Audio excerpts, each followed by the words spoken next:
nossa luta começou desde em 90, quando nós conheci uma empresa, fui trabalhar numa empresa chamada Brasil Flowers, é uma empresa alemã que produzia rosas para exportação. Em 90, fui trabalhar nessa empresa como auxiliar de escritório, e ali pude perceber vários trabalhadores adoecendo por causa de intoxicação por agrotóxico.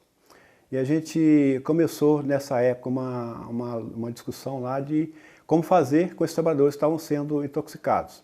Nós conseguimos fazer um convênio com o Laboratório de Doenças Profissionais em Belo Horizonte, né, para estar levando esses trabalhadores para lá. A maioria do pessoal que trabalhava lá, assim, muitos sente alguma coisa, assim, mas é tudo deve ser consequência, né, dos produtos, né? Aí já dei outros problemas de fígado, que eles falavam que era hepatite, mas é tudo coisa de intoxicação. Aí esse ano agora passado eu dei câncer de mama também. Pode ser tudo causa mesmo desses remédios, né, que os médicos falam. Eu trabalhei nessa firma, né, com esse agrotóxico. Aí eles falaram comigo que podia ser também.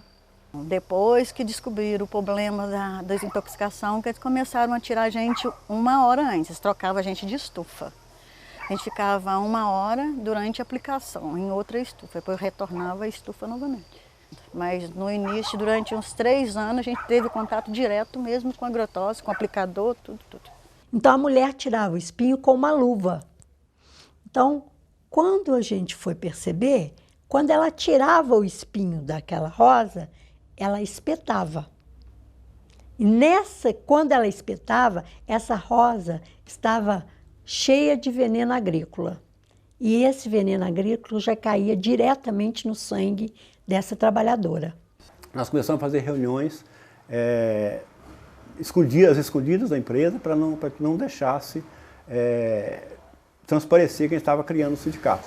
Foram vários trabalhadores que foram intoxicados, principalmente mulheres que perderam criança lá na empresa, mulheres que foram abortaram, né, por causa dos venenos de agrotóxicos, e trabalhadores também que morreram. Só que na época a gente não conseguia comprovar que aquelas mortes que existiam lá dentro eram problema das intoxicações. Os médicos que trabalhavam dentro da empresa não faziam nada pela gente. Só fazia o exame, nada mais. A gente ficou sabendo, dava um remédio pra gente, para quando a gente fizesse o exame, não constasse que era o agrotóxico. E no momento eu esqueci o nome do remédio. Hein? Leucogen. Como? Acho que era Leucogen. Leucogen? Ah, é isso mesmo, era Leucogen. Lá em Belo Horizonte começou a chegar para a gente demanda da Brasil Flowers de pessoas com intoxicação, com alto nível de intoxicação, já com desenvolvimento de doença ocupacional, né? E já com câncer, né? E aí, o que aconteceu? Nós recebemos até do Ministério Público um pedido que a gente viesse a Brasil Flowers e ver o que a gente poderia fazer, o que estava acontecendo. Conseguimos com isso vários trabalhadores serem reconhecidos, né, que era intoxicação, foram aposentados por não poder mais ter contato com os agrotóxicos. Fizemos um relatório e enviamos para a Brasil Flowers na época. A Brasil Flowers teve que fechar a porta, em virtude desse acontecimento. E nós temos até hoje pessoas que têm consequências na saúde em virtude dessa exposição ao veneno agrícola. Partimos para as reuniões nas comunidades rurais e levamos a bandeira da questão dos danos do agrotóxico à saúde do homem, do produtor, do meio ambiente, do consumidor, que já vinha sendo empreendida pela direção que passou. Criamos o Fórum Permanente Regional de Saúde do Trabalhador, conhecido como FOPEREST, e que nós lutamos para que trouxéssemos para cá o SEREST, hoje existente em Barbacena, que vem desenvolvendo as atividades aí, inclusive o projeto de agroecologia e homeopatia na agropecuária. Dentre essas questões, a gente pega um contexto que finaliza na meados da década de 90, né, que é o fechamento da Brasil Flowers em 96, e a partir daí a gente começa a discutir como oferecer aos agricultores uma condição de vida em resposta aos casos de intoxicação, né? Como oferecer ao agricultor uma alternativa para não usar mais o veneno. Essa região onde a gente está aqui, que é a região de Barbacena, ela contribui com 30% do que tem no Ceasa, em Belo Horizonte. Um outro ponto que a gente discutia também é a questão da dependência do agricultor familiar em relação às casas agropecuárias. Nós vivemos uma situação que antes do agricultor colher, ele já está devendo. Então, o agricultor tem uma relação muito complicada, porque antes dele colher o produto, antes dele ter certeza do que vai colher, ele já tem uma dívida com muda, com insumo, com os venenos que eles estavam usando também. E uma outra questão, um outro enfoque que a gente discutia muito, é que essa agricultura, ela gera muita contaminação, tanto do meio ambiente, intoxicação por agrotóxicos também dos agricultores. Na nossa região aqui, a gente tem um índice, um dado de 72% dos agricultores já sofreram ou estão contaminados por veneno. Esse é um dado da Fundacentro de 99 e 2000. E aí, em cima disso, a gente começou a discutir o que oferecer ao agricultor, como fazer esse trabalho. E a gente chegou ao ponto de discutir algumas coisas. A gente discutiu a agroecologia e a homeopatia como alternativa. Primeiro a gente destaca a agroecologia porque o agricultor vai articular todas as práticas que são desenvolvidas na propriedade. A partir dessa articulação ele aproveita um subproduto e gera os seus insumos. O certificado aqui foi quando o rapaz, que eu fui até o IMA, aí veio um funcionário do IMA até aqui, fez a vistoria, depois de alguns papéis que eu preenchi e mandei para lá, aí voltaram de novo, coletaram a banana e levaram para o laboratório. Mas nisso daí foi para Belo Horizonte e a gente atrás de informações, não conseguia informações, mandava ligar para aqui ou para ali. E depois de muita luta, depois de 10 meses correndo atrás, aí eu consegui o certificado da banana, que agora é uma banana 100% sem agrotóxico. O Roundup dessa planta que chama-se urtiga. Ela causa irritação na pele, em quem bate. É uma planta também medicinal, mas fizemos dela o próprio Roundup, que foi misturar 3 kg de sal para 65 kg dessa planta.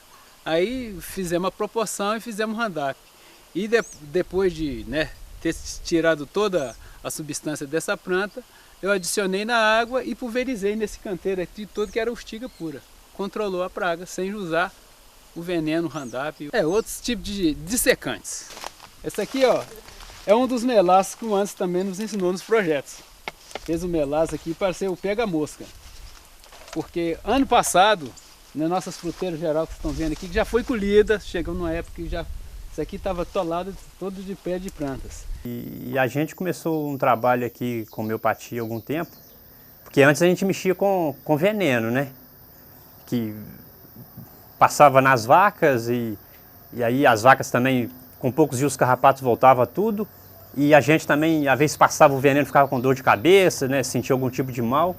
E aí depois surgiu um curso aqui que o sindicato fez em parceria com a Federal de Viçosa, de homeopatia. Eu me interessei por aquilo e eu fui lá, fiz o curso para o controle dos carrapatos. Tem aqui do berne, que eu colho o berne também e faço, do berne também.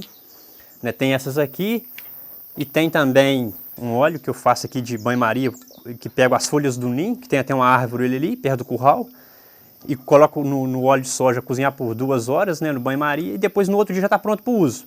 Ou eu faço o pincelamento, quando está muito atacado o carrapato, ou então coloco no lombo. É o caso, não tem nenhum problema assim com o carrapato, nem com a minha saúde, porque é natural, e o bolso também, porque antes com veneno tudo é caro, e com a homeopatia praticamente o custo é quase zero, é só mesmo os vidrinhos e o álcool que eu compro. Couve não tem pulgão, não tem nada, olha a folha dessa cor. Não tem veneno, não tem pulgão, não tem nada. Só com tratamento natural. Isso aqui e o biofertilizante. Esse aqui é o esterco de vaca. Esse é o esterco de vaca. É o meu adubo, um dos meus adubos. A princípio, a gente tinha previsto que estariam sendo acompanhadas 45 propriedades. Só que diante da demanda, nós vimos que seria impossível trabalhar com 45, nós começamos com 53. E aí o que consiste esse trabalho, o que consiste o projeto? O projeto ele tem 5 capacitações. Tem a capacitação na transição agroecológica, a capacitação dos agricultores assistidos pelo Centro de Práticas, que é um grupo de trabalho dessa OCIP, da ALIAR, na transição agroecológica, a capacitação em homeopatia, a capacitação em elaboração participativa e coletiva de projetos, capacitação em saúde e segurança do trabalhador e a troca de saberes, que seria uma capacitação onde a gente faria um seminário, onde os agricultores iam estar apresentando essas experiências. Quando o movimento sindical abraça esse projeto, a gente começa a dar visibilidade do nosso projeto alternativo de desenvolvimento rural sustentável. Porque quando a gente fala da sustentabilidade, a gente tem que fazer essa divulgação. Não só em Minas Gerais, mas acho que em toda a parte do Brasil. Onde que tiver algum projeto que fala da agroecologia, que desenvolve, que dá sustentabilidade, nós no movimento sindical nós temos que abraçar. Nós temos que mostrar para o país a nossa forma de produção. E a experiência de Barbacena nos traz para nós que discutir saúde é discutir uma boa alimentação, é cuidar do ambiente, é fazer com que as pessoas se envolvam, tenham gosto e se envolvam na produção dos seus alimentos e nos cuidados que ele tem com a saúde dele e com a saúde do ambiente.